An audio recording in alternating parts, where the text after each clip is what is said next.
Na leo tutakuwa na somo zuri ambalo litakuwa likiongelea habari ya kugeuza mwelekeo. Kugeuza mwelekeo tunaongelea ni namna gani unaweza kubadili menu yako mezani, zile tabia, yani desturi yako ya ulaji na unywaji kwa ujumla.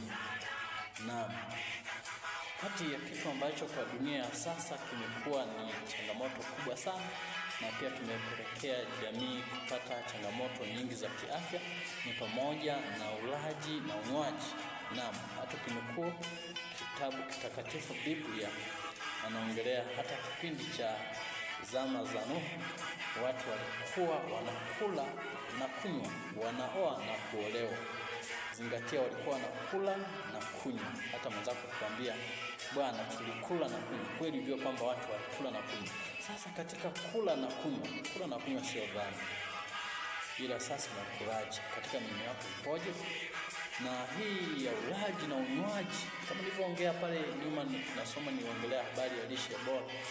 Nasema kwamba muda mwingine mtu ukutana kula vyakula aina kundi moja, hazingatii kwamba ana hiki na hiki kwa ubora kiasi, inampelekea kupata changamoto ya kiafya. Baadaye utakuta mtu anapata uzito mkubwa au anakuwa na unene uliopita kiasi. Ni kwa sababu gani? Hajazingatia makundi mbalimbali ya vyakula katika ulaji wake. Na hapa tutaweza kujifunza ni vitu gani hasa uweze kupendelea kula katika lishe yako. Vitu gani unapendelea katika lishe yako?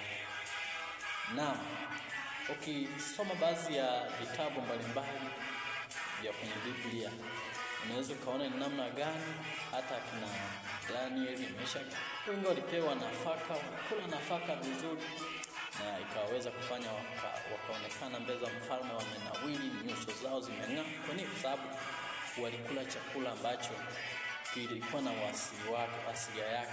Walikataa chakula cha mfalme. Kwa nini walikataa chakula cha mfalme? Walikataa chakula cha mfalme inawezekana kwa sababu moja, kilikuwa ni chakula ambacho hakifai kwa afya. Kama tulivyoona kwamba Mungu anatutaka tuweze kutunza afya zetu hata kwa njia ya ulaji na unywaji. Tunaweza kuona namna gani makundi matatu tutaona ambayo tutatakiwa uzingatie katika lishe yako, au hivi vyakula visikose mezani kwako. Vyakula vya kwanza, kundi la kwanza ni vyakula vyenye nafaka. Kundi la pili ni matunda, na kundi la tatu ni mboga. Je, wajua kupitia haya makundi matatu ya hivi vitu nilivyovitaja unaweza kupata lishe bora kabisa? Ndio, unapata lishe bora. Mfano, unapokuwa unatumia nafaka, maybe una kalanga, una uwele, una mtama, na una ngano na kuendelea, maharage. Vingine utaona kwenye katika makundi, vingine vinakupa mafuta, lakini vingine vinakupa nishati. Maybe unapokuwa unatumia mtama, unatumia mahindi, kwa unapata nishati, mwili unapata nguvu. Lakini pia unapokuwa unatumia mtama ni hivyo, lakini pia unapokuwa unatumia maharage, hii ni protini. Hii ni nzuri, ni protini ya asili kabisa ambayo ni nzuri kabisa.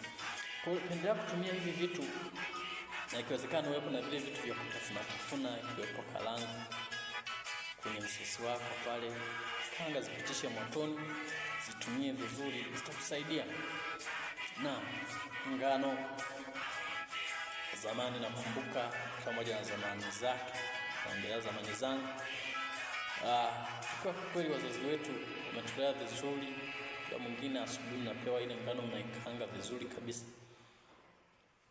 Unapokuwa mmeikanga vizuri kabisa, baadaye unaona kwamba mambo yanaenda vizuri.